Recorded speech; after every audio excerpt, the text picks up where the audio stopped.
সুপ্রভাত সুপ্রভাত সুপ্রভাত। আমি আমি চলে এসেছি একটা নতুন ব্লগ নিয়ে।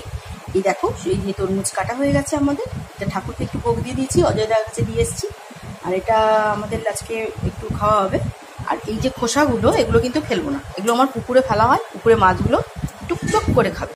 আজকে বৃহস্পতিবার, বৃহস্পতিবারের পুজো। অজয়দার অর্ধেক হয়ে গেছে, এবারে ভোগ দেবে, ভোগ দাখিল, যেটাকে অজয়দা বলে, এটাকে বলা হয় ভোগ দাখিল। তো পেয়ারাগুলো গাছের, আর তোমার তরমুজটা তো কেনা। ধুনো দিয়ে দিয়েছে, ধূপ জ্বালিয়ে এবারে আরতিটা শুরু করবে।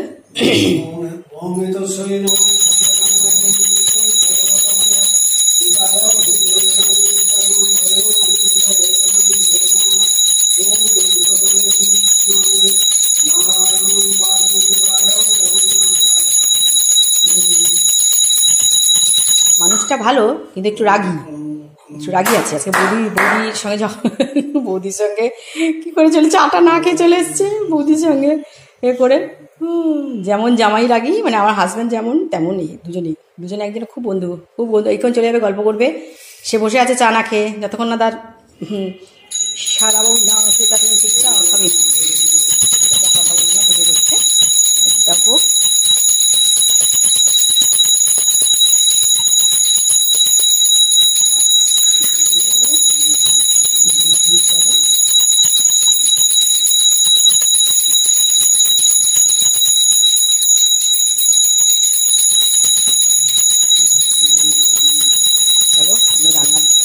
রান্নাটা করেছি। তো আজকে যেটা আমি করবো, এই দেখো এখানে আমার আলু আর পেঁপেটা একটু হালকা করে আমি ভাপিয়ে নিয়েছি। এটাতে একটু ছানা আছে, এই ছানাটা দিয়ে আলু পেঁপে ডালনা করবো। ছানার কালিয়া যেমন করি, ছানাটাকে তেমন করে ভালো করে কষে নিয়ে করবো। আর এই যে এখানে ট্যাংরা মাছ, এই আজকে ট্যাংরা মাছটা হলে শেষ হবে, শুধু আবার পোনা মাছ দিয়ে গেছে। তো আজকে মোটামুটি ট্যাংরা মাছটাকে শেষ করতেই হবে। তো এটাকে আজকে আর ওই টক না, একই জিনিসটা একটু চাটনি আছে, ওই জন্য এটাকে একটু ঝাল করবো। তো চলো আমার সঙ্গে থাকো। তো প্রথমে যেটা আমি করবো, আমি টমেটোটা পেস্ট করবো, কারণ সময় কম আছে, তাড়াতাড়ি রান্না করতে হবে। টমেটোটা কষতে কম সময় লাগে, তো টমেটো একটা পেস্ট বানিয়ে নিচ্ছি। এই যে কড়াতে, আমি তো জানো যেটা করবো, এটা ছানার কালিয়া। আমি খুব কম তেলেই করি, সর্ষের তেলেই করি সবকিছু রান্না, আর একটু ঘি দিই। আর কখনোই আমি দিই না তোমার সাদা তেল, আমি ইউজ করি না, তোমরা জানো। আর এই তেলটা এখানে দিলাম, এটা ট্যাংরা মাছগুলো ভাজবো। ট্যাংরা মাছগুলো ভাজার জন্য আমি দিলাম। আর এখানটায় বড় কড়াটাই করবো ছানার কালিয়া। তো আর একটা বলে দিই, ছানার কালিয়াতে একটু নারকেলের কুচি ব্যবহার করব, এটা আমার বলা হয়নি। তো অলরেডি এখানে এটা ছানার কালিয়ায় তেলটা গরম হয়ে গেছে। এটাতে আমি কিছু দিচ্ছি, দেখো এটাতে জাস্ট একটুখানি আমি অবশ্যই একটু অল্প করে জিরে ফোড়ন দিলাম। এবার পরপর মশলাগুলো দিতে থাকবো। একটু পেঁয়াজের বাটা, পেঁয়াজের বাটা দিলাম, একটু আদা বাটা দিলাম, আদা বাটা দিলাম। এর মধ্যে দিয়ে দিলাম নারকেলের কুচি, সঙ্গে এর মধ্যে আমি ছানাটাও দিয়ে দেবো, কারণ ছানাটাকে একটু না এই তেলের উপর নেড়ে নিলে না খেতে ভালো হবে না, বুঝেছো? এই জন্য আমি ছানাটার মধ্যে দিয়ে দিই।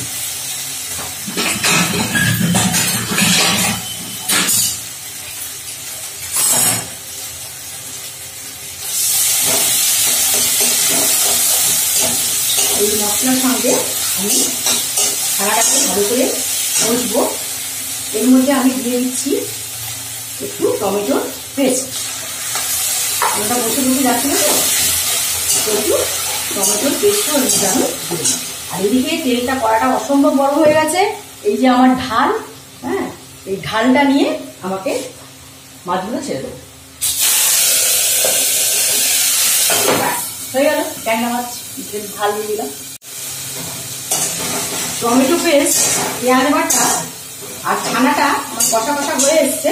এর মধ্যে একটা আমি কাঁচা লঙ্কা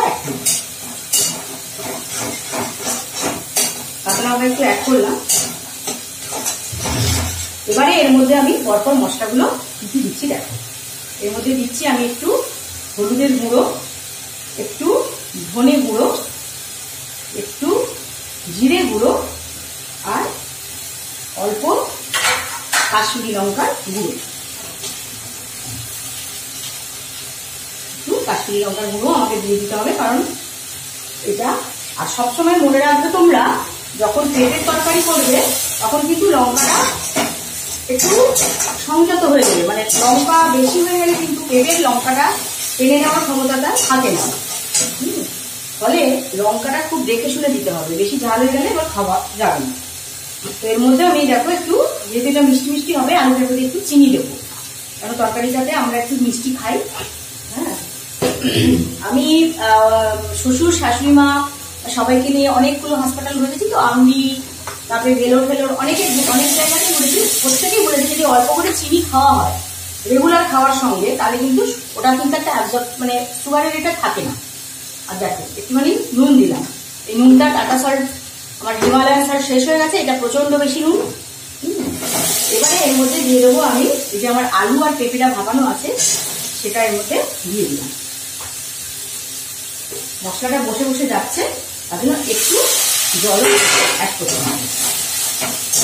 ফ্লেমটা একদম কম ছিল বড়টা, তো আশিসবাবু এসেছিলেন একটা দিদিকে নিয়ে, তো আমি নামটা বলতে পারবো না, খুব সুন্দর করে দিয়ে গেছে গো।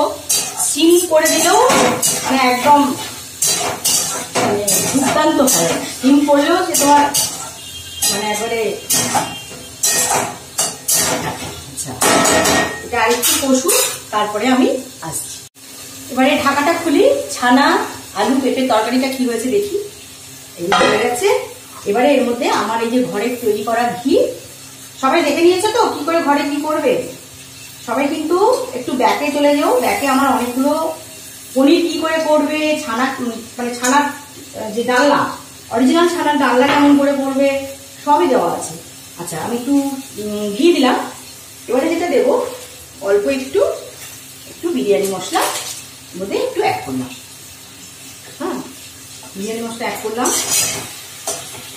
তারপরে মোটামুটি এটা আমার হয়ে গেছে, তো এটাই অল্প করে একটু জল দেবো, যাতে একটু গামাখা হয়, কারণ গামাখা না হলে ঝোল ঝোল না থাকলে না, মাছের তো একদম ঝাল করছি, মাছের ঝালটা একটু শুকনো করছি।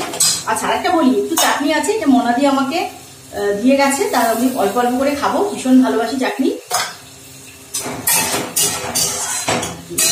এই হচ্ছে, বেশি আর জল দেবো না, কারণ গামাখা হয়ে থেকে যাবে। আর দিয়ে দিই, ব্যাস। এবারে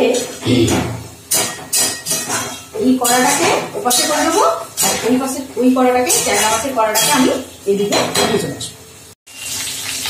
ছানা আলু পেঁপে ডালাটাকে এপাশে দিয়েছি, ফুটছে। আর এদিকে অলরেডি আমার ভাজা হয়ে গেছে, একটু ছড়িয়ে দেবো। মাছগুলো এখন তুলবো না, এখানেই থাকবে, এর মধ্যেই আমি করে দেবো, তোলার দরকার নেই। অফিস যাবো তো, তাড়াহুড়ো আছে, নটা এখন অর্ধেক 9টা 9:30 বাজতে যায়, তো আমি মাছ আর তুলবো না, এই সাইডে সরিয়ে দিলাম। এবারে কি করছি দেখো, আর একটু তেল দেবো, যেহেতু এটা একটু রাত্রেও একটু থাকবে অল্প করে। তো এর মধ্যে আমি কালো জিরে, এর মধ্যে দিলাম কালো জিরে, এই দেখো কালো জিরে ফোড়ন দিয়ে দিলাম, একটা কাঁচা লঙ্কা দিয়ে দিলাম। এই যে পেঁয়াজ বাটাটা আছে, বাকি পেঁয়াজের বাটাটা দেখতে পাচ্ছ, ওটা দিয়ে দিলাম। ঠিক আছে, পেঁয়াজের বাটা দিলাম। দেখো সাইড করে করে এইখানেই আমার কথা হয়ে যাবে, আমার এখান থেকে উঠিয়ে আমার দেওয়ার দরকার নেই। পেঁয়াজের বাড়িয়ে দিলাম। এবারে একটু এর মধ্যে যে টমেটোটা পেস্ট করে নিয়েছি, এখনকার টমেটোটা তোমরা পেস্ট করেই নিও, বুঝেছো, কেননা তাহলে তাড়াতাড়ি রান্নাটা হয়ে যাবে। তো একটু টমেটো পেস্ট দিলাম। এবারে টমেটো পেস্ট পেঁয়াজ এইখানেই ভাজা হয়ে যাবে, নাহলে তো কাঁচা কাঁচা গন্ধ হবে। এবার এর মধ্যে আমি দিয়ে দিলাম একটু রসুনের বাটা, এই যে একটু রসুন বাটা দিলাম।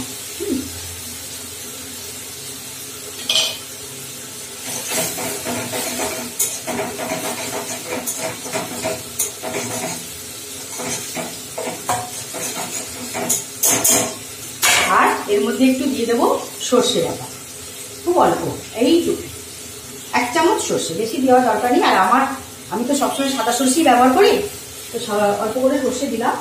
এবার একটুখানি জল দিতে হবে, কারণ মশলাটা কষা হবে তো। আচ্ছা, এর মধ্যে অ্যাড করবো নুন, একটুখানি নুন অ্যাড করে দিই। এই নুন দিলাম, সঙ্গে দিলাম হলুদ, এই যে একটু হলুদ দিলাম। আর অবশ্যই কাশ্মীরি লঙ্কা, কাশ্মীরি লঙ্কা ছাড়া রান্না আমার হয় না, কারণ আমি তো কাশ্মীরি লঙ্কা না দিয়ে কালারটা আগে দরকার। সবসময় রান্নাটা দেখতে যদি ভালো না হয় তোমার খেতেও ভালো লাগবে। এইবার সব এখানে দেওয়া হয়ে গেছে। এবার আমাকে এই মশলার সঙ্গে সব মাছগুলোকে ভালো করে একটু কষে নিতে হবে। তো একটু কষুক, আমি ঢাকনা একটু লাগিয়ে দিই, ঢাকনাটা একটু দিয়ে দিই, আমরা একটু পরে আসছি। কাছে নিয়ে দেখাই, জাস্ট মশলাটা কষে এই জায়গাটা এসছে। তো এবারে আমার এখানে জল ঢালার সময়টা হয়ে গেছে। তো অলরেডি আমি জল দিয়ে দিই।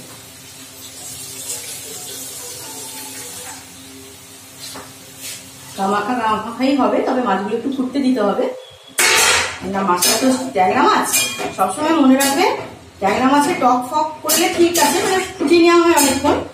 ঝাল যদি হয় তাও কিন্তু একটু ফুটিয়ে নেবে, কারণ এগুলো তো খুব ফ্রেশি মাছ, এগুলোকে একটু যদি সেদ্ধ করে ভালো করে না নাও তাহলে কিন্তু খেতে ভালো লাগে। অলরেডি আমি জল দিয়ে দিয়েছি, ফুটে গেলে আসছি। এক চুটকিতে বানিয়ে নাও ছানার কালিয়া, যেমন ভাবে করো তাতে একটু পেঁপে আর আলু যোগ করে দাও। এটা হচ্ছে ছানা আলু পেঁপে কালিয়া, মুখরোচক চ্যানেলে পুরো রেসিপি। কালো জিরে, কাঁচা লঙ্কা, পেঁয়াজ বাটা, টমেটো বাটা দিয়ে আর একটু সর্ষে বাটা দিয়ে এই হলো আমার আজকে ট্যাংরা মাছের ঝাল।